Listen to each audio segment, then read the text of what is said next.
Genetic code. Protein संश्लेषण की क्रिया देखने से पहले हम जेनेटिक कोड के बारे में समझ लेते हैं। जेनेटिक कोड की खोज नीरेनबर्ग, खुराना तथा हार्ले ने की। जेनेटिक कोड्स क्या है? डीएनए के डायरेक्शन में बना हुआ मैसेंजर आरएनए में नाइट्रोजन क्षार का ट्रिपल क्रम जो प्रोटीन के पॉलीपेप्टाइड चेन के विशिष्ट अमीनो अम्ल को कोड कहता है, जेनेटिक कोड कहलाता है। मैसेंजर आरएनए में नाइट्रोजन क्षार का ट्रिपल क्रम जो विशिष्ट अमीनो अम्ल को कोड करता है, प्रोटीन के पॉलीपेप्टाइड चेन के विशिष्ट अमीनो अम्ल को कोड करता है, जेनेटिक कोड कहलाता है। जेनेटिक कोड के लक्षण। जेनेटिक कोड्स के निम्न लक्षण है। ट्रिपल कोड, प्रारंभन कोडॉन, रुकावट कोडॉन, सार्वत्रिक कोडॉन, असंदिग्ध कोडॉन, अपभाषित कोडॉन, कॉमा रहित कोडॉन, अतिव्यापिता कोडॉन्स। ट्रिपल कोडॉन कोड जो है मैसेंजर आरएनए में राइबोन्यूक्लियोटाइड का ट्रिपल क्रम होता है, जैसे UCU यह एक कोड है, CUU यह दूसरा कोड है, GUU तीसरा कोड है। प्रारंभन कोडॉन्स।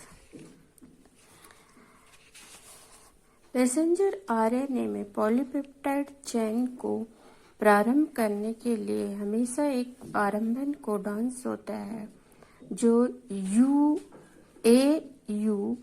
होता है और ये मेथियोनिन अमीनो अम्ल को कोड करता है। AUG के जगह GUG भी हो सकता है, यह वैलिन अमीनो अम्ल को कोड करता है। रुकावट कोडॉन। पॉलीपेप्टाइड चेन बनने के पश्चात अंत में इनका बनना रुक जाता है तो इसके अंत में एक रुकावट कोडॉन्स होता है। यह रुकावट कोडॉन्स UAA, UGA या UAG होता है। मैसेंजर आरएनए में यह कोडॉन जैसे आता है, पॉलीपेप्टाइड चेन का बनना अपने आप ही रुक जाता है। सार्वत्रिक कोडॉन्स। चाहे वो सूक्ष्म जीव हो या बड़ा जीव हो, सभी जीवों में कोडॉन एक समान कोडॉन एक ही प्रकार के अमीनो अम्ल को कोड करता है। जैसे UU एक कोडॉन्स है जो फिनाइल एलेनिन को कोड करता है। यह वायरस में भी इसी अमीनो अम्ल को कोड करेगा। अगर मनुष्य है तो भी UA कोड फिनाइल एलेनिन को ही कोड करता है। तो सभी जीवों में जो कोडॉन्स है वो एक समान होते हैं। असंदिग्ध कोडॉन। एक अमीनो अम्ल को कोड करने वाले कोडॉन्स फिक्स होता है, जैसे UU एक कोड है जो फिनाइल एलेनिन को कोड करता है, तो वह उसी अमीनो अम्ल को ही कोड करेगा। अपभाषित कोडॉन्स। हमारे शरीर में 20 प्रकार के अमीनो अम्ल पाए जाते हैं, लेकिन 64 प्रकार के कोडॉन्स है, अर्थात कुछ अमीनो अम्ल के लिए एक से अधिक कोडॉन्स है। जैसे फिनाइल एलेनिन के लिए UUU, UUC 2 कोडॉन्स है, UAC, UAU। टायरोसिन के लिए 2 कोडॉन्स है। सिर्फ मेथियोनिन एंड ट्रिप्टोफैन के लिए एक कोडॉन्स है, AUG मेथियोनिन के लिए, UGG ट्रिप्टोफैन के लिए, और बाकी जितने भी अमीनो अम्ल है उनके लिए एक से अधिक कोडॉन्स है। कॉमा रहित। मैसेंजर आरएनए में कहीं भी कॉमा नहीं होता। कंटिन्यू कोडॉन्स कंटिन्यू होते हैं जो अमीनो अम्ल को कोड करते हैं, और अतिव्यापन भी नहीं होता। जैसे UCU एक अमीनो अम्ल को कोड किया और दूसरे के लिए UCU नहीं होता है, CUU होता है। तीसरे के लिए UGU नहीं होता, GUU होता है। मतलब प्रथम कोडॉन का अंतिम क्षार और आने वाले कोडॉन्स के क्षार के बीच अतिव्यापन नहीं होता। तो ये जेनेटिक कोड्स के लक्षण हो गया। अब अपन पढ़ते हैं प्रोटीन संश्लेषण के क्या क्या घटक हैं। तो प्रोटीन संश्लेषण के निम्न घटक से DNA, messenger RNA, transfer RNA, ribosomal RNA, ribosome, magnesium ion, amino acids and enzymes, RNA polymerase enzyme, amino acid synthase enzyme, methionine transferase enzyme, translocase enzyme, transformase enzyme, and IF1, IF2, IF3, ATP, GTP factors। इसके पश्चात हम आते हैं protein संश्लेषण जानने से पहले code 64 code क्या होता है देखते हैं। यहाँ पर 64 किस प्रकार बना। यहाँ पर नाइट्रोजन क्षार का ट्रिपल कोड है। ये प्रथम स्थिति है जिसमें UCAG, ये द्वितीय स्थिति है जिसमें UCAG, वही सीरीज है। तृतीय स्थिति है जिसमें UCAG, UCAG, UCAG, और हम 1 2 3 4 1 2 3 4 1 2 3 4 1 2 3 4 ऐसे 16 खाने बनाएंगे, और प्रत्येक खाने में कोड किस प्रकार बन रहा है। UUU, UUC, UUA, UUG। ये प्रथम खाने के 4 कोडॉन्स है। द्वितीय खाने में भी 4 कोडॉन्स, तृतीय में 4, चतुर्थ में भी 4, ऐसे 4 सभी में कोडॉन्स बनते हैं, जिसमें कुछ अमीनो अम्ल के लिए एक से अधिक कोडॉन्स है।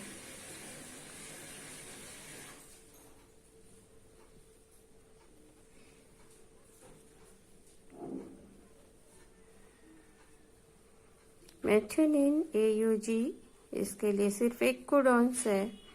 एंड ट्रिप्टोफैन UGG, इसके लिए भी एक ही कोडॉन्स है। बाकी सारे अमीनो अम्ल के लिए एक से अधिक कोडॉन्स पाया जाता है। अब हम जानते हैं प्रोटीन संश्लेषण क्या है। प्रोटीन संश्लेषण के स्टेप्स है। पहला स्टेप्स है डीएनए के डायरेक्शन में मैसेंजर आरएनए का निर्माण। दूसरा है मैसेंजर आरएनए में जो मैसेज है प्रोटीन संश्लेषण का, उसका अनुवाद, उसका रूपांतरण, प्रोटीन में रूपांतरण, यह अनुवाद कहलाता है। पहला वाला स्टेप अनुलेखन, दूसरा स्टेप अनुवाद कहलाता है। यह डीएनए हेलिक्स है। डीएनए हेलिक्स के पूरक मैसेंजर आरएनए का निर्माण हुआ, जिसे हम ट्रांसक्रिप्शन अनुलेखन कहते हैं। और इसमें जो मैसेज है उस मैसेज का कोड का अमीनो अम्ल में अनुवाद, और अनुवाद के पश्चात सभी अमीनो अम्ल आपस में जुड़कर प्रोटीन का संश्लेषण करते हैं। तो इसका डिटेल्स पढ़ते हैं। प्रोटीन संश्लेषण के स्टेप्स। प्रथम स्टेप्स है प्रोटीन संश्लेषण के घटक हम देख चुके, और मैकेनिज्म ऑफ प्रोटीन संश्लेषण।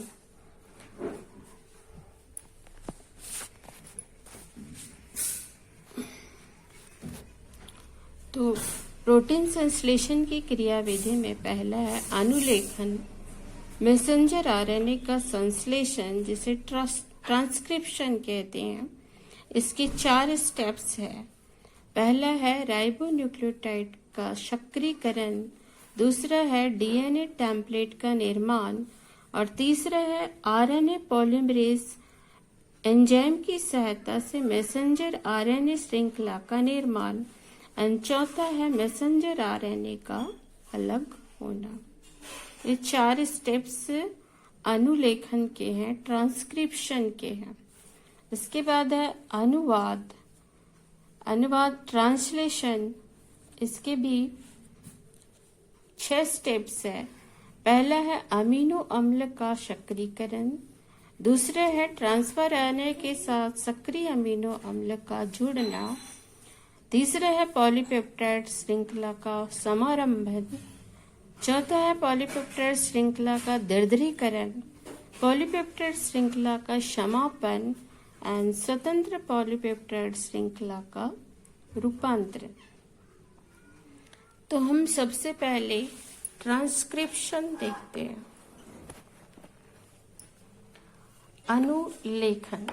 अनुलेखन किसे कहेंगे? डीएनए के डायरेक्शन में मैसेंजर आरएनए का निर्माण अनुलेखन कहलाता है। डीएनए डबल हेलिक्स है। इन 2 हेलिक्स में एक हेलिक्स का पूरक मैसेंजर आरएनए का निर्माण होता है, जिसे हम ट्रांसक्रिप्शन कहते हैं। तो इसके 4 स्टेप्स थे। पहला स्टेप्स है राइबोन्यूक्लियोटाइड का सक्रियकरण। राइबोन्यूक्लियोटाइड के सक्रियकरण में राइबोन्यूक्लियोटाइड किसका बना होता है? एडेनिन, यूरेसिल, साइटोसिन और ग्वानिन क्षार का बना होता है। तो ये जो चार्ट्स होते हैं, एडेनिन,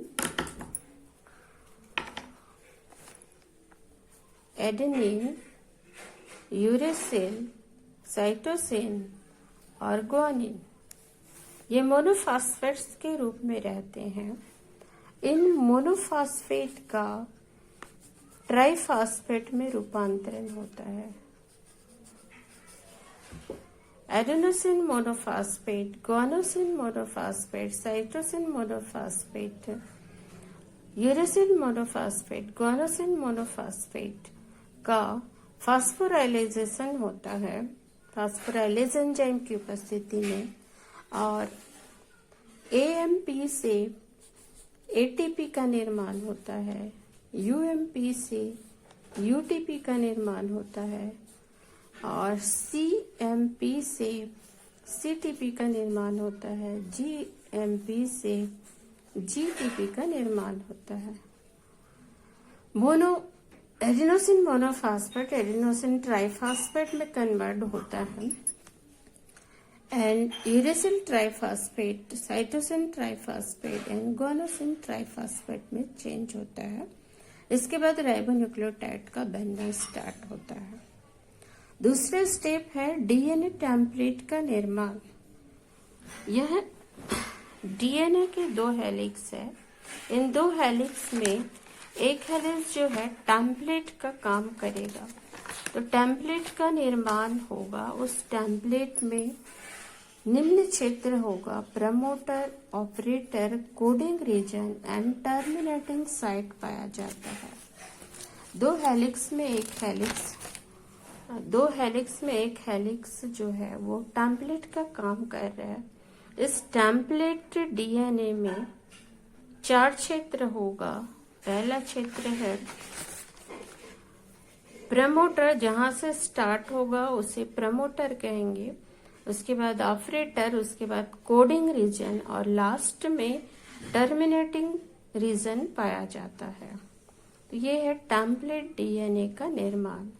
थर्ड स्टेप है आरएनए पॉलीमरेज की सहायता से मैसेंजर आरएनए श्रृंखला का आरंभन। तो यह प्रमोटर क्षेत्र है जिसमें आरएनए पॉलीमरेज आकर के जुड़ जाता है। जैसे ही आरएनए पॉलीमरेज आकर के जुड़ता है, जो डबल हेलिक्स है उसमें विकुंडलन स्टार्ट होता है और विकुंडलन के पश्चात जो टेम्पलेट डीएनए है उसके पूरक मैसेंजर आरएनए का निर्माण चालू हो जाता है। मैसेंजर आरएनए 3 डेज डायरेक्शन में बनना प्रारंभ हो गया है। यूकैरियोटिक में आरएनए जो पॉलीमरेज है वो 3 टाइप्स के होता है। RNA polymerase first, second and third. RNA polymerase first ribosomal RNA बनाता है। आरएनए पॉलीमरेज सेकंड जो है हेट्रोजेनस आरएनए बनाता है और हेट्रोजेनस आरएनए ही बाद में मैसेंजर आरएनए में कन्वर्ट होता है। आरएनए पॉलीमरेज थर्ड जो है वो transfer RNA and 5S RNA का निर्माण करता है। तो यूकैरियोट्स में 3 टाइप्स के आरएनए पॉलीमरेज पाया जाता है।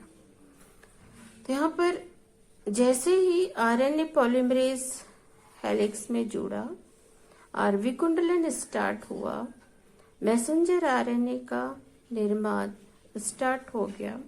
डीएनए टेम्पलेट के पूरक नाइट्रोजन क्षार आकर जुड़ते गए और पॉलीराइबोन्यूक्लियोटाइड्स का निर्माण हुआ।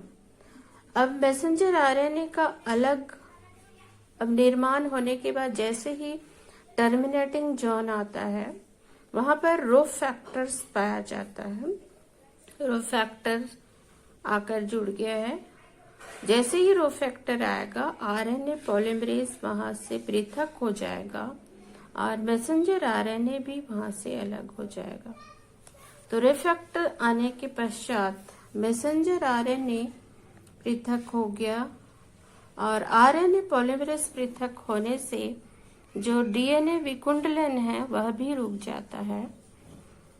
और यहाँ पर जैसे जैसे आरएनए में मैसेंजर आरएनए बनते जा रहा है, ऊपर में फिर से पेयरिंग होते जा रहा है। जैसे जैसे बनते जाएगा नीचे आते जाएगा, ऊपर पेयरिंग हो जाएगा। पुनः यह पेयरिंग हो चुका है, मैसेंजर आरएनए का निर्माण हो चुका है। RNA polymerase and rho factor पृथक हो चुके हैं।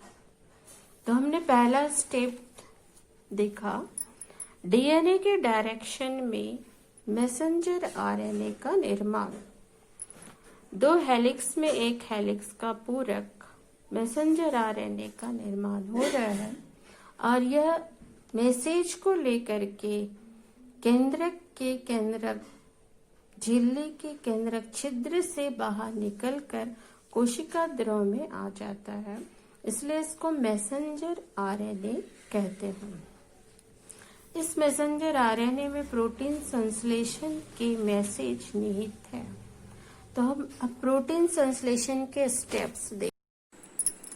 अनुवाद। प्रोटीन संश्लेषण का दूसरे स्टेप्स है अनुवाद, ट्रांसलेशन। अनुवाद का अध्ययन निम्न पॉइंटों में करेंगे। पहला पॉइंट है मैसेंजर आरएनए का राइबोसोम की छोटी सब यूनिट से छोटी पाली का जुड़ना। दूसरा पॉइंट है अमीनो अम्ल का सक्रियण। तीसरा पॉइंट है सक्रिय अमीनो अम्ल का ट्रांसफर आरएनए पर जोड़ना। पॉलीपेप्टाइड संश्लेषण का प्रारंभ। पांचवा पॉइंट है पॉलीपेप्टाइड श्रृंखला का दृढ़ीकरण, पॉलीपेप्टाइड श्रृंखला का समापन एंड लास्ट रूपांतरण। तो इन्हीं पॉइंटों को हम अध्ययन करते हैं।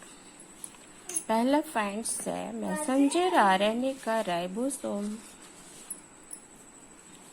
पर राइबोसोम की छोटी सब यूनिट का जोड़ना।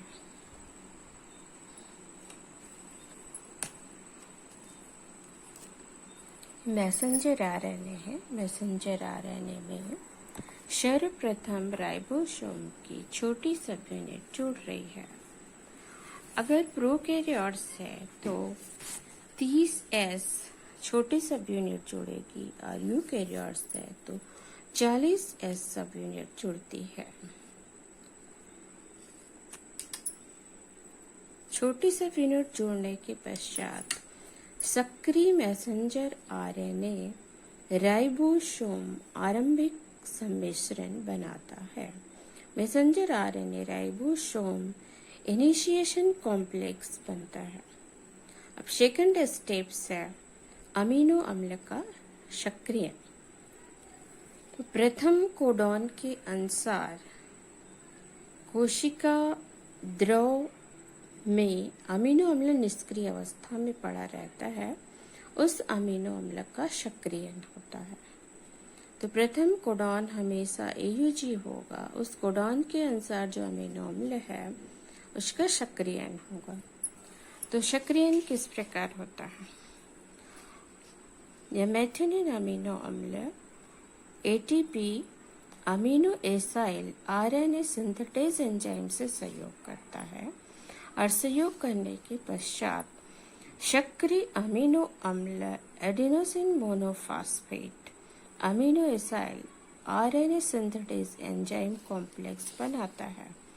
इसे सक्रिय अमीनो अम्ल कहते हैं। ATP का 2 फास्फेट मुक्त होता है जिसे पाइरोफॉस्फेट्स कहते हैं।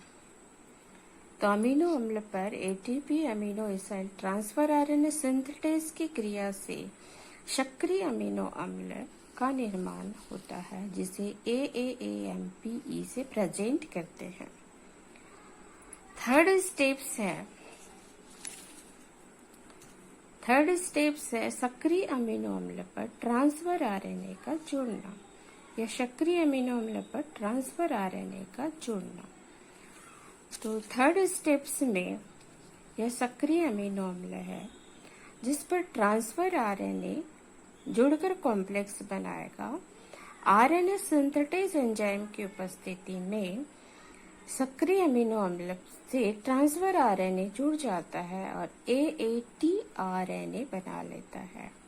तो ये amino acid transfer RNA complex कहलाता है और AMPN एंजाइम्स पृथक हो जाते हैं। सक्रिय अमीनो अम्ल कॉम्प्लेक्स दिखने में इस प्रकार रहेगा। ये अमीनो अम्ल है, ये ट्रांसफर RNA है, ये एंटीकोडॉन्स है, मैसेंजर RNA के पूरक कोडॉन्स पाए जाते हैं जिसे एंटीकोडॉन्स कहते हैं। तो इस प्रकार दिखाई देगा ट्रांसफर RNA और सक्रिय अमीनो अम्ल कॉम्प्लेक्स। अब थर्ड स्टेप्स है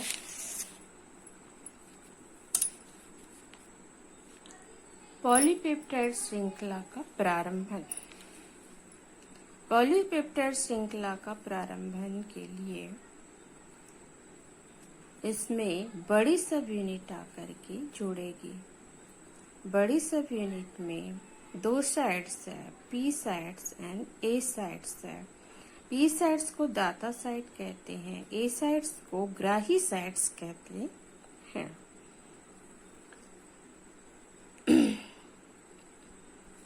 तो सबसे पहले मेथिओनिन अमीनो अम्ल ए प्रथम कोडॉन के अनुसार मेथिओनिन अमीनो अम्ल सक्रिय हुआ और ट्रांसफर RNA के साथ कॉम्प्लेक्स बना करके जो प्रथम ट्रिपल कोड है वहां पर आकर के जुड़ गया। इसके बाद पॉलीपेप्टाइड श्रृंखला का प्रारंभन हो जाएगा और दीर्घीकरण होगा। दीर्घीकरण के लिए राइबोसोम की बड़ी सब यूनिट छोटी सब यूनिट से आकर के जुड़ जाती है मैग्नीशियम आयन की उपस्थिति में और दाता साइड जो है वो ग्राही साइड को अमीनो अम्ल देते जाएगा। तो अगला स्टेप देखते हैं हम। बड़ी सब यूनिट आकर के यहाँ पर जुड़ गई है। अब पॉलीपेप्टाइड श्रृंखला का दीर्घीकरण होगा। दीर्घीकरण के लिए द्वितीय कोडॉन का जो अमीनो अम्ल होगा वो कोशिका द्रव में पाया जाएगा। सबसे पहले वो सक्रिय होगा, सक्रिय होने के बाद ट्रांसफर RNA के साथ जुड़कर सक्रिय अमीनो अम्ल ट्रांसफर RNA कॉम्प्लेक्स बनाएगा और इस ट्रांसफर RNA में इस कोड का एंटीकोडॉन्स पाया जाएगा, G का C और C का G और U का A। उसके पश्चात ये राइबोसोम के A साइट पर आकर के जुड़ जाएगा। द्वितीय अमीनो अम्ल A साइट पर आकर जुड़ेगा, प्रथम अमीनो अम्ल पी साइड पर जुड़ता है। इसके बाद राइबोसोम खसकेगा। खसकने से पहले जो मैथ्योनिन अमीनो अम्ल है वो एलेनिन के साथ पेप्टाइड बंध के द्वारा जुड़ जाएगा और ट्रांसफर आरएनए, मैथ्योनिन अमीनो अम्ल का ट्रांसफर आरएनए पृथक हो जाएगा। तो मैथ्योनिन का कार्बोक्सिलिक ग्रुप का OH और एलेनिन का अमीन ग्रुप का H बाहर निकल जाएगा, जल बाहर निकल जाएगा और मैथ्योनिन एलेनिन पेप्टाइड बंध के द्वारा आपस में जुड़ जाएंगे। जैसे ये जुड़ेगी राइबोसोम आगे खसकेगा और जो पी साइड्स है वो सामने की तरफ आएगा और ए साइड जो है वो रिक्त रहेगा। अब रिक्त साइड में जो कोडॉन्स है उस कोडॉन के अनुसार अगला अमीनो अम्ल सक्रिय होगा। सक्रिय होने के बाद उसके साथ ट्रांसफर आरएनए कॉम्प्लेक्स बनाकर स्थानांतरण होगा कोशिका द्रव से, वो राइबोसोम के ए साइड पर आएगा और आकर के जुड़ जाएगा। जैसे ही THR जुड़ेगा राइबोसोम और खसक जाएगा और ए साइड फिर रिक्त रहेगा। उसके लिए जो अगला कोडॉन्स है, अगले कोडॉन्स के अनुसार फिर अमीनो अम्ल सक्रिय होगा और सक्रिय होने के बाद उसे ट्रांसफर आरएनए जुड़ेगा। ट्रांसफर आरएनए उसको ट्रांसफर करके राइबोसोम के ए साइट पर ला करके फिर जोड़ेगा और इनके बीच आपस में पेप्टाइड बनते जाएगा और इस क्रिया बार बार होगी और इसका दीर्घीकरण हो गया, पेप्टाइड बन जाता है।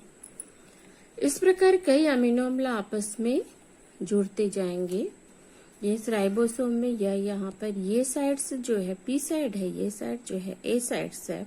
पी साइड का अमीनो अम्ल एलेनिन वेलिन के साथ पेप्टाइड बंध बना लेगा और राइबोसोम आगे और खसकेगा और अगले कोड के अनुसार अन्य अमीनो अम्ल सक्रिय होकर ट्रांसफर आरएनए से जुड़कर पुनः ए साइड पर आकर के जुड़ेगा।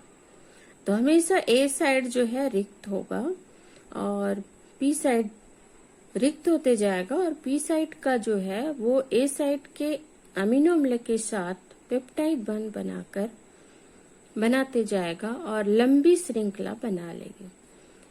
अब अगला स्टेप है पॉलीपेप्टाइड श्रृंखला का समापन। समापन जैसे ही UU कोड आता है या फिर UGA कोड आता है तो पॉलीपेप्टाइड श्रृंखला का बनना अपने आप स्वतः ही रुक जाता है। UU कोड या UGA या UAG कोड जैसे ही आएगा पॉलीपेप्टाइड श्रृंखला का बनना रुक जाएगा। राइबोसोम की दोनों इकाई भी मुक्त हो जाएगी। Polypeptide chain, transfer RNA, messenger RNA, ribosome सभी इकाइयां मुक्त हो जाएगी। विमुक्त होने के पश्चात जीवद्रव में आ जाएगा और पॉलीपेप्टाइड चेन का बनना समाप्त हो जाएगा। दो फैक्टर्स पाया जाता है यहाँ पर R2 and R1। R1 factor UAG से जुड़ता है, R2 फैक्टर UGA से जुड़ता है और पॉलीपेप्टाइड बनना रुक जाता है। समापन के बाद राइबोसोम की जो उप इकाइयां है F3 कारक की सहायता से वियोजित हो जाते हैं। दोनों उप इकाइयां वियोजित हो जाते हैं F3 कारक से। लास्ट पॉइंट से रूपांतरण। रूपांतरण में पॉलीपेप्टाइड श्रृंखला सीधी चेन के रूप में रहेगी। इस प्रकार सीधी चेन के रूप में रहेगी। इसको प्राथमिक श्रृंखला संरचना कहते हैं। तो इसका जो अमीनो अम्ल है, फर्स्ट अमीनो अम्ल का फार्मिल समूह अलग हो जाता है फार्मिलेज एंजाइम की सहायता से। जो मैथ्योनिन प्रथम अमीनो अम्ल था उसका फार्मिल समूह फार्मिलेज एंजाइम की सहायता से मुक्त हो जाता है। उसके बाद पॉलीपेप्टाइड चेन या तो स्वयं अकेले से या अन्य श्रृंखलाओं के साथ कुंडलित होकर के प्राथमिक और द्वितीयक संरचना का निर्माण करता है। तो इस प्रकार प्रोटीन संश्लेषण का दूसरा स्टेप अनुवाद ट्रांसलेशन में ट्रांसलेट हो गए मैसेंजर आरएनए के जो कोड थे वो कोड सबसे पहले पॉलीपेप्टाइड चेन बनाए। पॉलीपेप्टाइड चेन बनने के बाद उससे प्रोटीन की प्राथमिक द्वितीयक संरचना का निर्माण होता है।